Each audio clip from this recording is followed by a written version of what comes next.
Para pamirsa ingkang dipun tresnani Gusti, Shalom.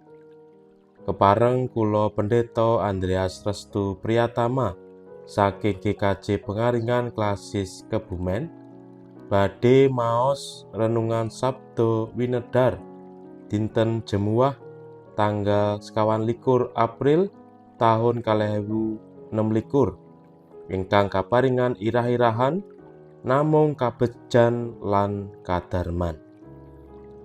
Waosan kapetik saking Jabur bab 23 ayat 6a ingkang makaten. Amargi namung kabegjan lan kadarman tok ingkang badhe ngirit lampah kawula salaminipun gesang. Jabur 23 menika kalebet mazmur ingkang dipun remeni dening kathah tiyang Kristen.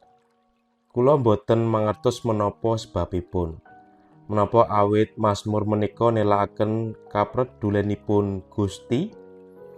Menawi kita namung ngatosaken ayat 6a, sajakipun panci mekaten. Kabegjan lan sih kadarmanipun Gusti ingkang badhe ngirit lampah kita ing sauruting gesang kita. Ayat setunggal dumugi 3 menika ayat ingkang nentremaken, ngremenaken, damel manah ayem. Nanging menawi kita gatosaken ayat sekawan dumugi gangsal menika, nélakaken kawontenan ingkang béda.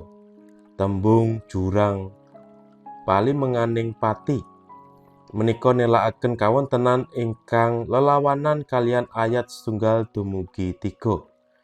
Jurang palimenganing pati menika nélakaken bilih juru mazmur ing salebeting bebaya, ing salebeting kawontenan ingkang nguwatosi. Juru mazmur boten jenjem awit wonten satru ing sak ngajengipun. Juru mazmur dipun ayang-ayangi dening satru ingkang ngarah nyawanipun gesangipun, kaancam dening satru ingkang wonten ing ngajengipun.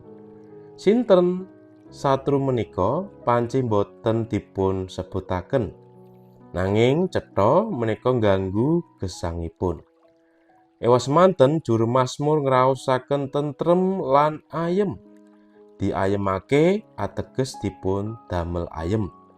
Sinten ingkang damel tentrem lan ayem menika? Boten sanes inggih menika Gusti Allah ingkang dipun ageni dados pangenipun.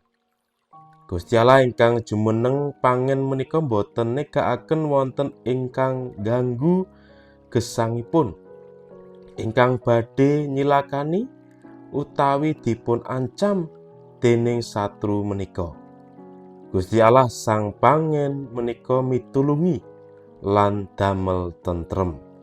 Kados dene mendo ingkang dipun lagungaken ing panggenan ingkang kathah suketipun, dipun irit dhateng toya ingkang nyegerake. Gesang kita pancen boten aman.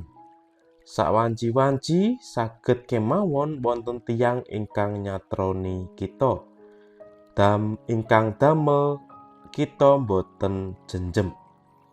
Nanging Gusti Allah sang juru pangan kita badhe damel kita ayem lan tentrem. Temah kita badhe ngraosaken kabegjan lan kadarman ingkang ngirit lampah kita. Amin.